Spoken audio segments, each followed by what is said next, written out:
O mga utot na batian nato, no? Especially sa testimony ni Shalomino, in spite sa mga kabugat sa gihapon, ang gamahanan nga Diyos nagpabakod siya. Sa gihapon, ang iyang life nagpadayon. Life goes on. Kaya nga aman, si Jesus nangin kaupod naton, nangin companion naton sa aton kabuhi.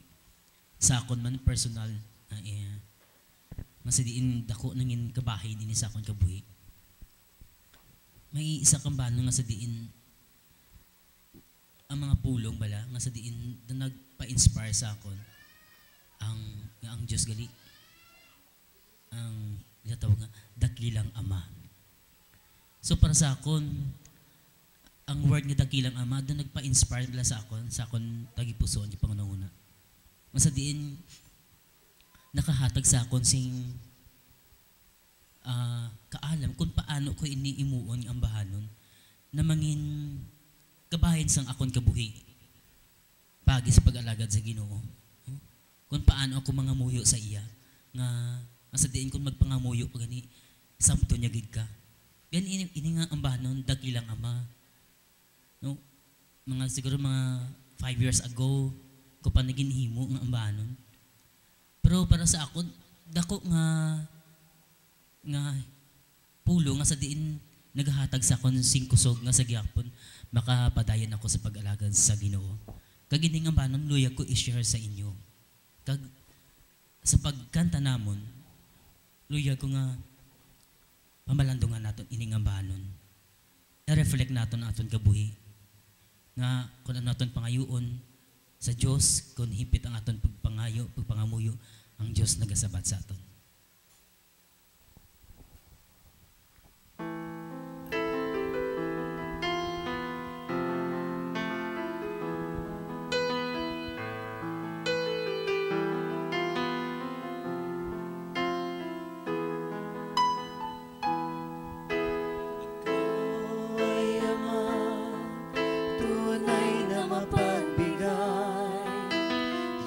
Talagang makapangyarihan, dakilang Ama ng mga makasalanan, dasal ko iyong pakinggan.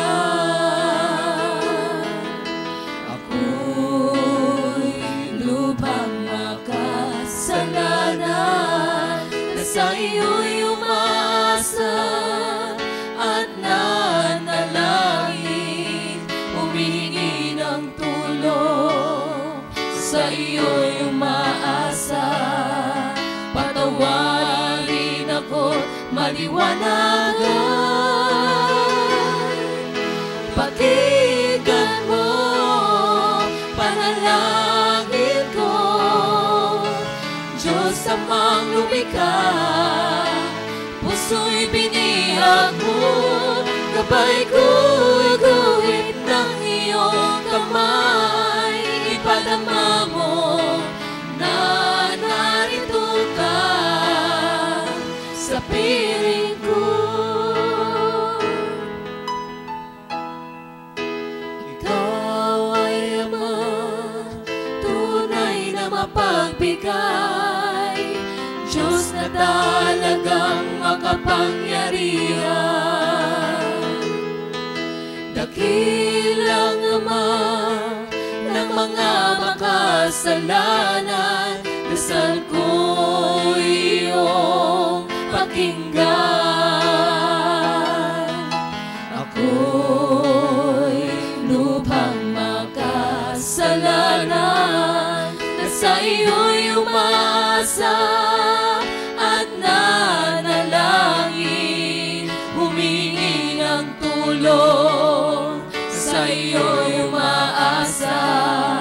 Patawarin ako't maliwanagan, pakinggan mo panalangin ko, Diyos Amang lumikha. Puso'y binihag mo, gabay ko'y guhit kamay, ipadama mo na narito ka sa piling ko. Pakinggan mo panalangin ko, Diyos Amang lumikha, puso'y biniyag mo, gabay ko guhit ng iyong kamay, ipadama mo na narito ka sa piling ko.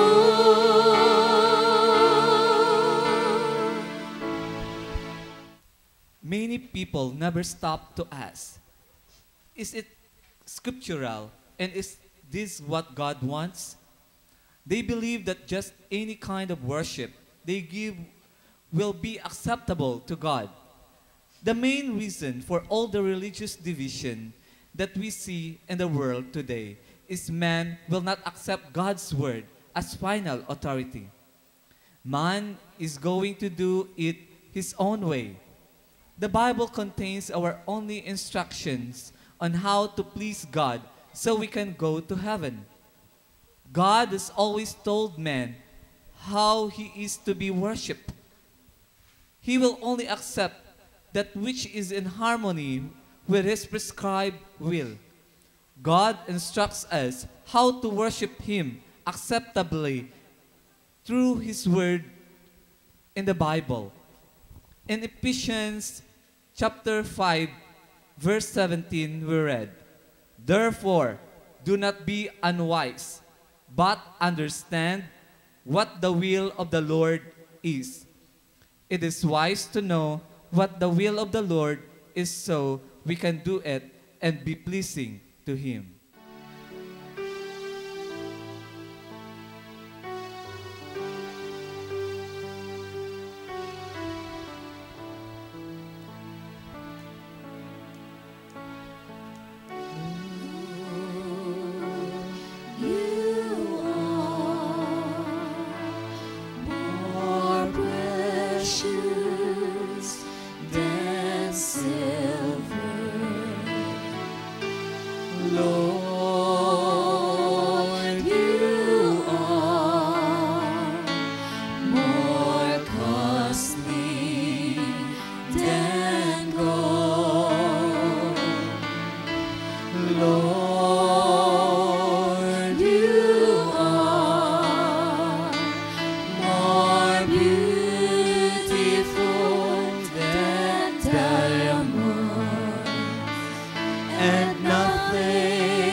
God has specified how he is to be worshipped.